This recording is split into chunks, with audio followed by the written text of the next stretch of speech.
don't know about you, but the physical symptoms of anxiety were my nemesis, and I could easily be stopped from doing what I really wanted to do in life just from those strong physical sensations. Now, does that sound like you too? Which physical symptoms get to you the most? Now, life's simply too short and precious to be held back by tricks of the mind. And in this episode, I'm going to show you how to take your life back from those physical symptoms, which can literally terrorize you. So, let me tell you a story. There I was in a Gatwick airport terminal waiting to go on holiday. Now, you'd think that'd be an exciting time, wouldn't you? No, not for me. I was sat outside a WH Smith, trembling in a skin tingling cold sweat with anxiety. My mouth was drier than a Sahara desert, and I felt my stomach constantly twisting and turning with nausea as I looked at the entrance to the boarding gates.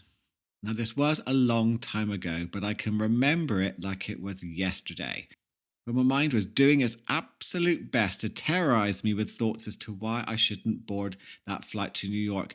Not because I was worried about turbulence or it crashing or anything like that. It was the thoughts of losing control, having a panic attack, being sick and embarrassed that terrified me the most. My brain was convincing me it was still not too late to go home. God knows how I must have looked to the people around me, which, by the way, is the spotlight effect, where the brain tricks us into thinking people are that bothered by what we're going through, when the reality is they're too busy being lost in their own minds to even pay us any attention. But when we're anxious, that spotlight effect makes it feel all the more real.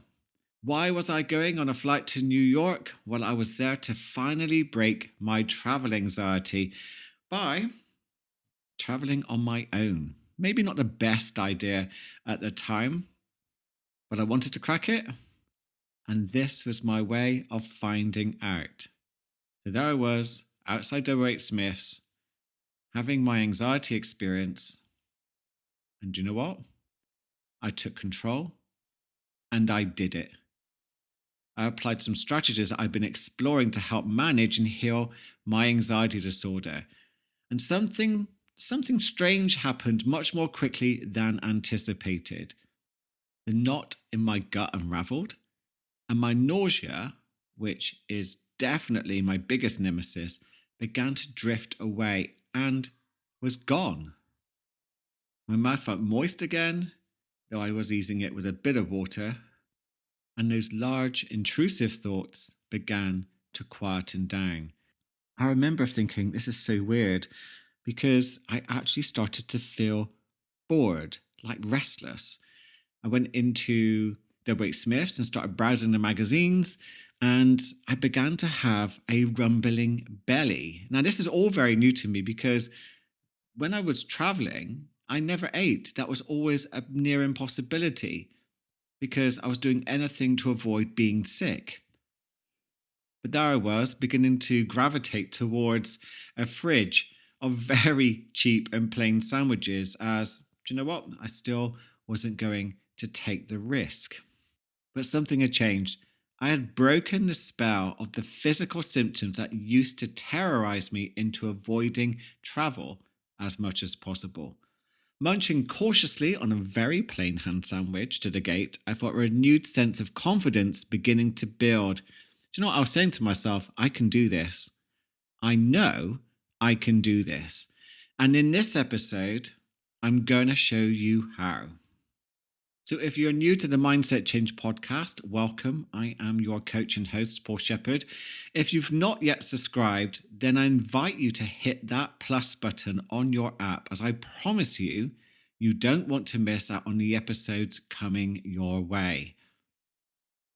Very quick thank you to all the new listeners coming in from around the globe after a certain mindset trick video went viral and has been watched by millions of you. So, welcome and thank you for joining me on this episode on the worst parts of having anxiety. If you struggle with anxiety or stress, or even just being held back in life by a mind trying to protect you, then make sure you listen to the very end on how to begin to take your life back. Now, I've been on quite the journey with anxiety from a young age due to trauma in my childhood from being bullied, battling with being gay as I was doing everything I could not to be gay, having mostly emotionally unavailable parents, and a travel phobia that came from travel sickness and the fear of being sick, also known as a metaphobia. Sounds like quite a lot.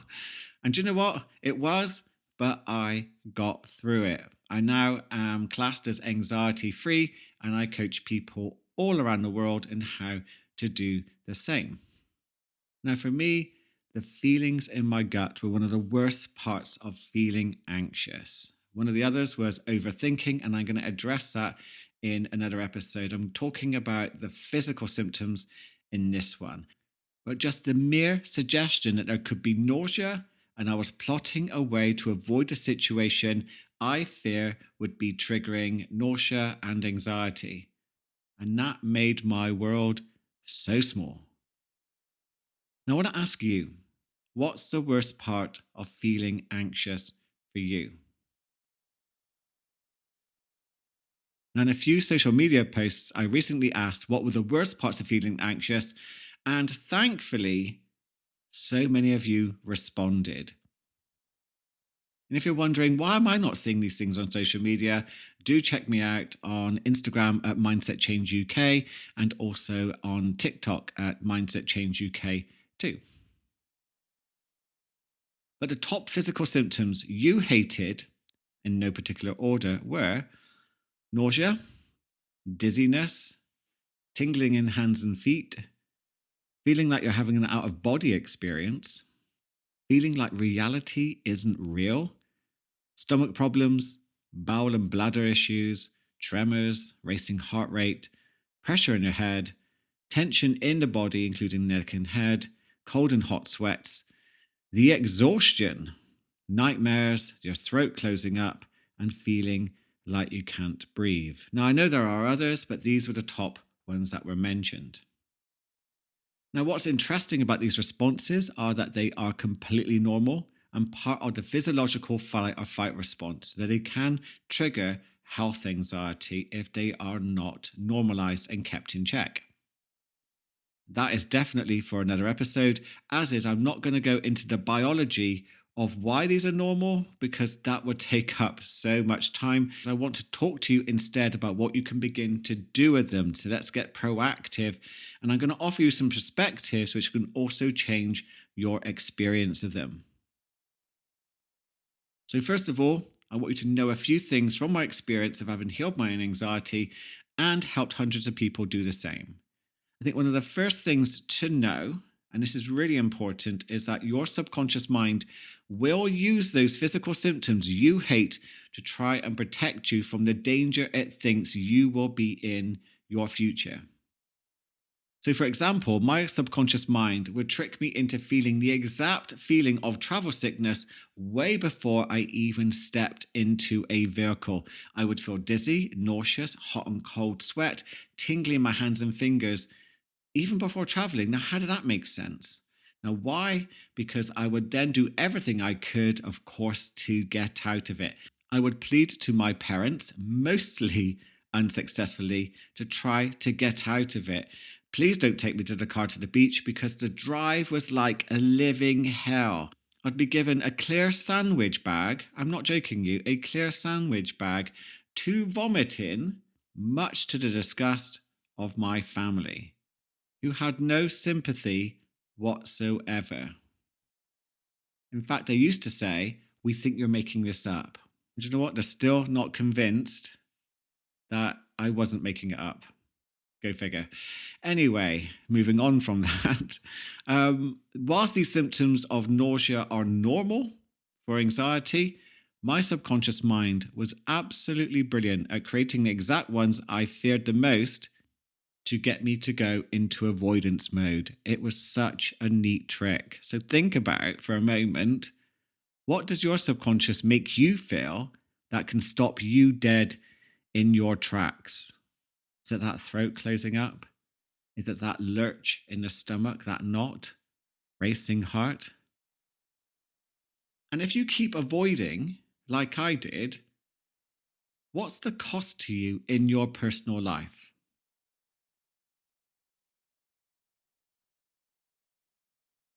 What's the cost for you in your professional life?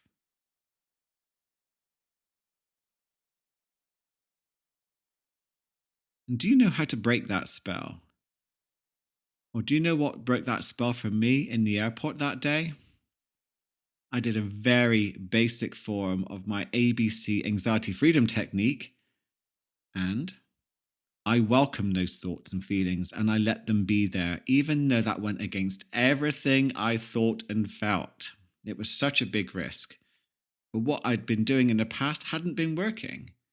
I was trying to think more positively about travel. I was trying not to have any negative thoughts at all. And of course, that on its own, as a strategy, was doomed to failure, as the anxiety was mostly in my body, not my mind.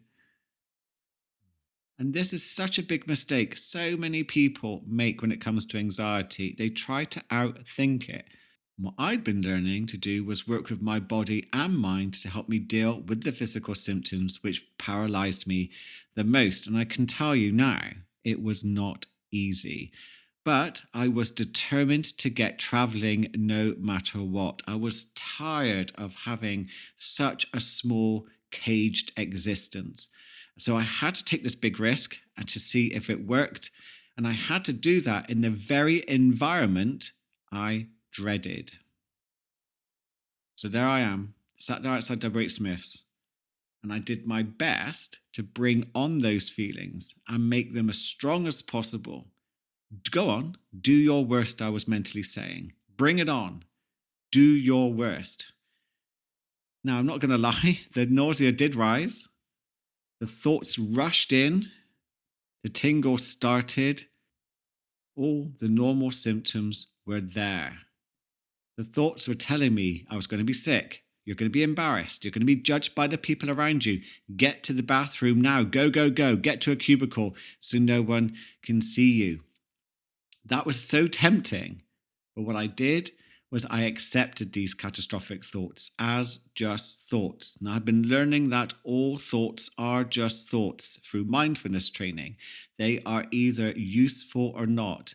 Now, it's not an easy feat, but with repetitive training, that had begun to pay off.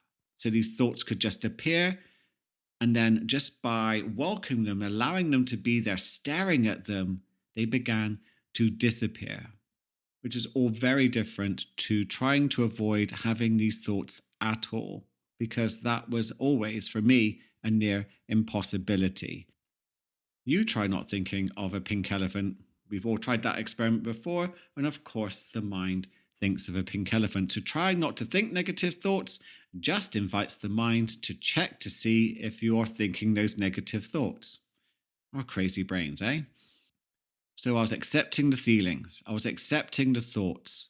I slowly sipped water to replace the lost moisture in my mouth.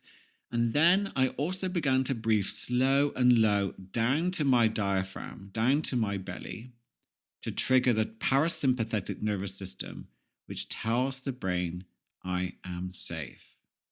Slow and low, no big, massive breath needed. Just gentle down to the belly to soothe my nervous system. I was also doing a mind balance technique where I was just tapping left and right with my feet and hands in a rhythmic motion. And this also soothed my nervous system. I then began to say to myself, this is just anxiety. So I was labeling my anxiety. This is just anxiety and it will pass. And I kept practicing, gently moving my attention to the present moment, and did my best to to begin watching the people around me. Now, this eventually worked for me to a degree as the thoughts became boring and died away. Hooray! But I would still have the odd spike of nausea and dizziness, which I didn't, of course, want, but I could handle that with a growing confidence that I was on the right path to healing my anxiety and changing my life. So, what can you do? Well, let's upgrade what I did for sure, as it was okay back then and got me to manage and reduce my physical symptoms. But since then, I have learned a ton of new information on how to work with anxiety and help even more people experience anxiety freedom. But first of all, let me quickly explain what I believe anxiety is, as this will set up the technique quite nicely. So, I'm going to ask you to open your mind here, as the old traditional anxiety treatments, which usually mean pills before skills, and maybe some talk or CBT therapy, which is cognitive behavioral therapy, will solve the problem. But in my view, they can be quite out of date and over focus on your mind, your past, and your thoughts. And whilst that's an important part of healing anxiety, it's only a small part of the anxiety puzzle. Now, this might go against everything you think and feel about anxiety, and it can be quite a controversial point of view.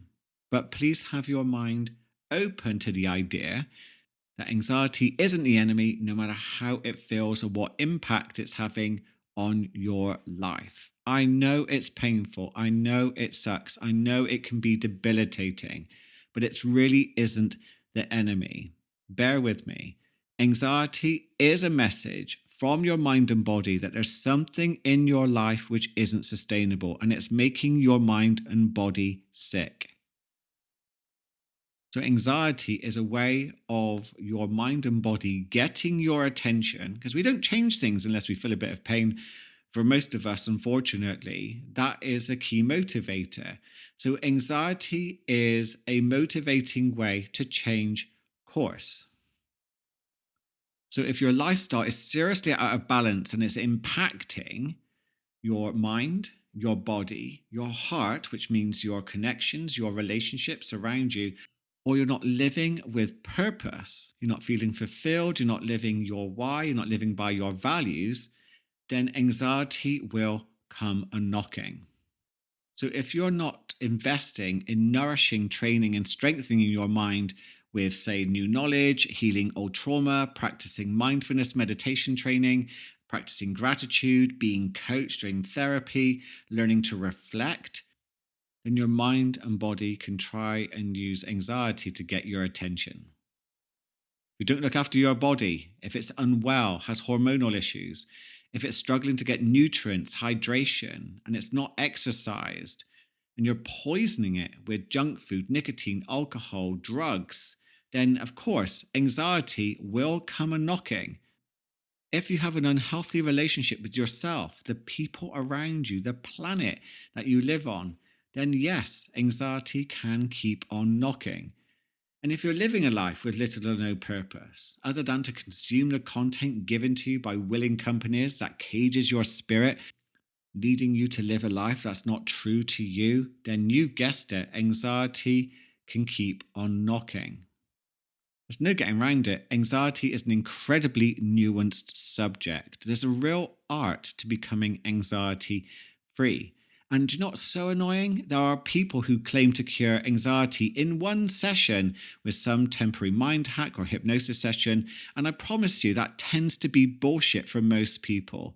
I mean, if you've got a hormonal issue, trapped trauma, or you're doing too much, drinking too much alcohol, just thinking differently isn't going to change the physical effects of those habits, is it? Which is why I favor a more holistic approach, looking at the bigger picture. Because unless you address what emotional and physical needs are not being met, then your mind and body will continue to let you know through negative thoughts and physical symptoms. So, how can anxiety be the enemy if it's asking you to change course so you can live a happier, healthier life full of purpose, love, joy, relationships, fulfillment, and energy? I mean, who doesn't want that? Anxiety will knock at your door to say, hey, we're not really on track to get to what you really want, so let's change course.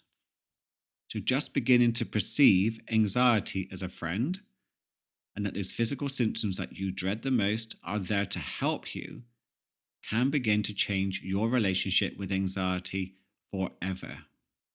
This is groundbreaking. Now, if you're thinking, what do I need to do to start taking action to give my mind and body what it needs?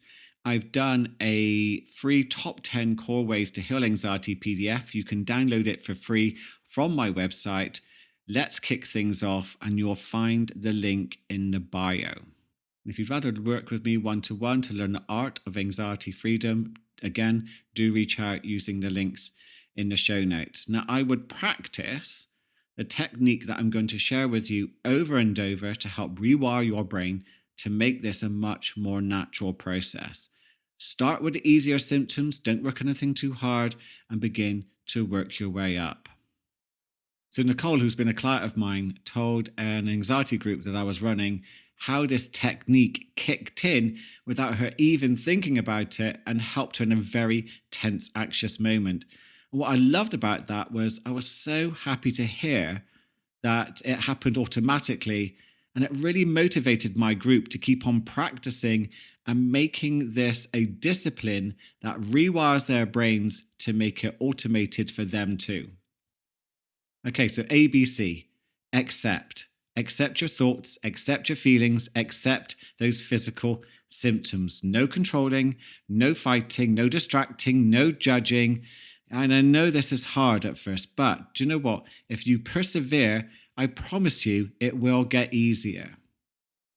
So in a way, you're leaning into the experience, you're moving towards it, no longer resisting it. Remember, what we resist persists, and it tells the brain we are in danger. So instead, with your awareness, bring your attention to where you feel the anxiety in your body, lean into it, and just allow and accept it to be there. Remember, it's not the enemy. And the problem often isn't the anxiety symptoms, it's our perception of them. So accept and learn to accept as much as you can. And B, choose to breathe. Breathe slow and low, down to the diaphragm, in through the nose, extending the exhale through the mouth. Now, this triggers the parasympathetic nervous system, and it tells the brain you are safe. And if you want to super boost the breathwork side of things, you can do a gentle breath into the belly, then hold a second breath to the chest, then hold, and then do a very long exhale to deepen its effect. And C, choose.